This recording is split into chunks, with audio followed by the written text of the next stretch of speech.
everyone, it's Narelle here. In this video I'm going to be showing you how to create this background pop-up card from scratch in Design Space version 3.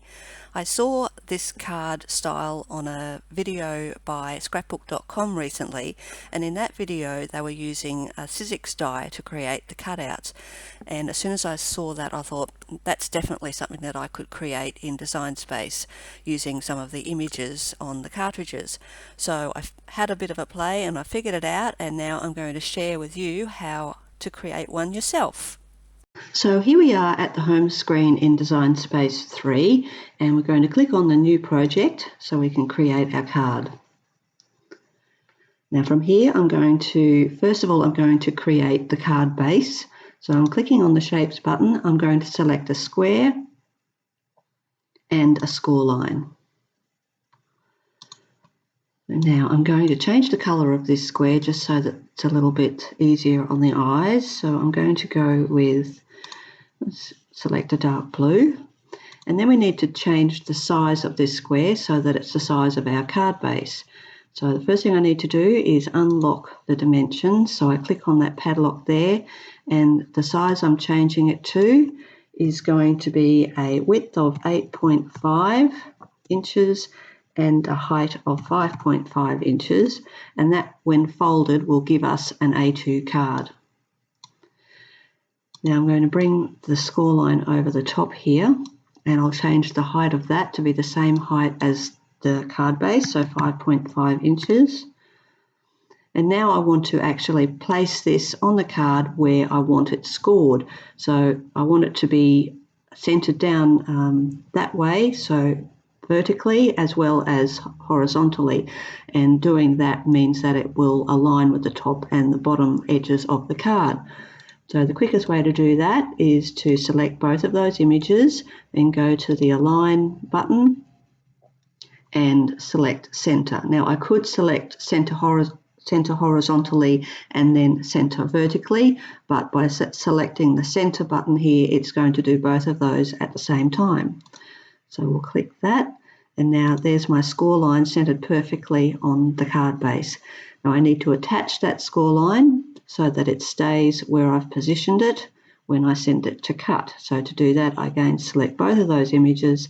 You can see that they're both selected here in the Layers panel, and then I go down to the bottom and select Attach. So that's my card base done. So I'm going to just click up here at the top of this group of attached images, and I'm going to click the eye, and that's just going to hide all of those images for me at the same time because I don't need those for now. The next thing I'm going to do is create the inside of the card. So again, I go to Shapes, I'll select a square again and a score line again,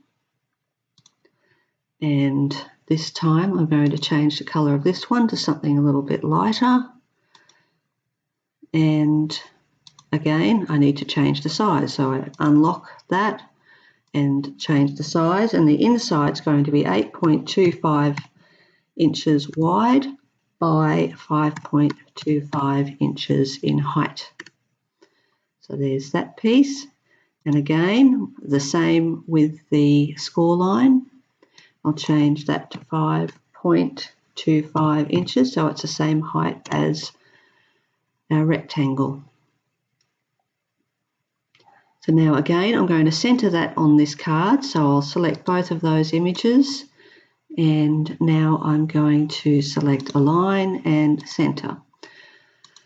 Now for this card base I actually need 3 score lines, not just the one, because I'm going to be dividing this rectangle up into 4 sections, which means I need 3 score lines. So there's a way that I've worked out to work out exactly where your score line needs to go, is that you take the width of the rectangle and you divide that by the number of sections that you want on your card. So you're not dividing by the number of score lines, but by the number of sections. So my card has 4 sections, so I'm going to divide 8.25 by 4. And when I do that, I get 2.0625. So that means that every 2.0625 inches, I'm going to have a score line. the easiest way to work out where that's going to be for me is to select all of that, the two images that are there at the moment, and I'm going to move them up into the top left corner. So to do that easily, I go up to the top here to the X and Y, and I put 0 in X and 0 in Y and press enter, and it takes that and positions it up in the top left hand corner. By selecting both of them, it's kept that score line where I originally put it. So now what I'm going to do is select that score line, and I'm going to duplicate it twice. So now I'll take this score line, and I know that because I'm positioned at 0 on the X line, my score line has to be at 2.0625. So that's what I'm going to put in this box here, 2.0625. And when I press enter, you'll notice that it's going to round that number up to 2.063. In Design Space 3, it takes you to 3 decimal point places. In Design Space 2, you only had 2 decimal places. So this is a great improvement in Design Space 3 that they've given you that extra decimal place, because it makes positioning in score lines, for example, much more accurately than you could do in Design Space 2. So I'm going to press enter there, and so now it says that it's 2.063, so that's fine for our case. Here I'm going to put that at 0 so that it's positioned at the top. So now if I add 2.0625 to 2.0625, I will get 4.125, and if I have a look at this score line here, that's exactly where it is positioned. So I don't need to touch that one, because remember I centered that one using the align option. So now I need to position my next one. So what I need to do is add 2.0625 to the 4.125. And doing that, I get 6.1875. So that's what I'll put here, 6.1875. Press enter. It's going to round it down to 3 decimal places again. And I get 6.188, which is just fine. Again, I'm going to change the Y figure to 0 so that it's positioned at the top. So there are my 3 score lines. And that's divided this card up into 4 equal panels. Now I want to move that away from the top left corner so that it's easier for me to do the rest of the card. So I'm just going to go up here and say, click on the Select All button, and then I can grab that and bring that down, and my score lines will stay where they're supposed to be. Now I don't want to attach those to the card base yet, because I'm going to be doing some slicing, and I can't slice if I attach those score lines to the base. So what I'm going to do is, just so that they don't accidentally move away from each other, I'm going to select the 3 of them, and I'm just going to select Group. And I'm just going to leave them visible there for a moment while I go on to the next step. So what we need to do next is we need to pick the image that we're going to use to make the pop-up part. So this is going to be the image that is cut out of these middle 2 panels. So I'm going to click on the Images button, and I only want it to show me images that are included in Cricut Access, because I know that I have access to all of those through my subscription. So I'll click on the filter button, and then I'm going to go here where it says Cricut Access and click on that button there, and now everything that I see is going to be included in Cricut Access. The next thing I want to do is go and have a look for the images that I need, and what I'm going to type in here is background. I'll press enter, and this is what I'm going to get, all these great background type images. Go back up here and click on that image that I want to use. So that's this one here. It adds it down to the bottom here, and now I'm going to select Insert Images. Okay, so there's my image there. And the first thing I need to do is get rid of that background layer, because we're not going to be needing that. So what I need to do is select that one there, and then I can press the delete button and it gets rid of that layer. So I don't need to ungroup it to do that. You can simply just select that from the layers panel there and then select delete. So now we're left with this piece, and that's what we're going to be using for making our cutouts. So what we need to do now is just size that to fit in between these two score lines. So again, I need to unlock that there, and then just using the right hand button here, I'm going to stretch that to fit into that space. Now I don't want it to touch the two score lines. I want it to be inset just a little bit. So let's have a look and see how that is, and that's pretty good. So now, if I go and slice this image into the card base now, I'm not going to get the result that I want, because it's also going, not only is it going to slice these little shapes inside here, which is what I want, it's also going to slice around the outside. And if I do that, I'm just going to get when it cuts, it's just going to completely cut that whole panel out, which makes our card useless. So what we have to do here is, with that image selected, we're going to go down here to the bottom right corner and select contour, and we're going to hide the outside edge. So I'll just click on that there so I can see the whole thing.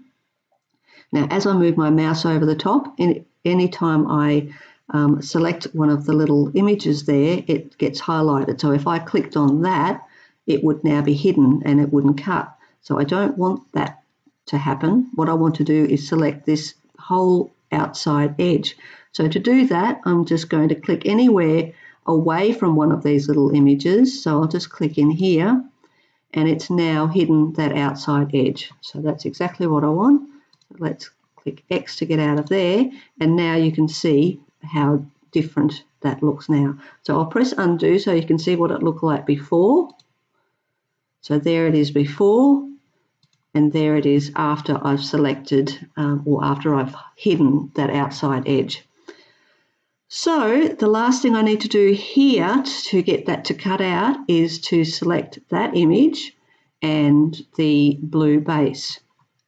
So I'm first of all going to just select my group of score lines, and I'm just going to hide those so they're out of the way. And then I'm going to select that image and that image. Now I could have done that just by selecting the two and by dragging my cursor around that. And then I'm going to go down the bottom here, and slice is available, which means I only have two layers selected. So I'll click on slice, and this is what's going to happen. So it doesn't look like anything's happened yet, but now I'm going to click on here. I'm going to drag that to the side, and then I'm going to drag that to the side, and there you can see the background through that blue image there, which shows you that it's successfully sliced. So that's exactly what we want. Now we won't be needing these two pieces anymore, so I'm going to select those and delete them. Now we need to bring our score lines back, so I'll select that there. In fact, I could have easily just selected that one there at the top. So there's my score lines, but they are hidden behind. So what I'm actually going to do is push this blue layer back to the back there, and now you can see the three score lines. So now we actually do have to attach those score lines so they cut in the correct position. So we click attach, and that's it. That's the card base done. So I'll bring back our other layer, and you can see that this was our base layer, and you can see because of the way that I've sized it that the light blue one fits just inside. Now when you're putting this card together, you're going to be putting your adhesive under this panel here and under this panel here. You don't want to put any adhesive under these two panels, or you won't get your pop-up working properly, or it won't pop up at all because it'll be stuck to the base. So hopefully you enjoyed that. I would love to see any of the cards that you create using this method. If you could post them into my Facebook group, that's Cricut Explore and More on Facebook, I would really love to see them. So thanks for watching, and I'll see you next time.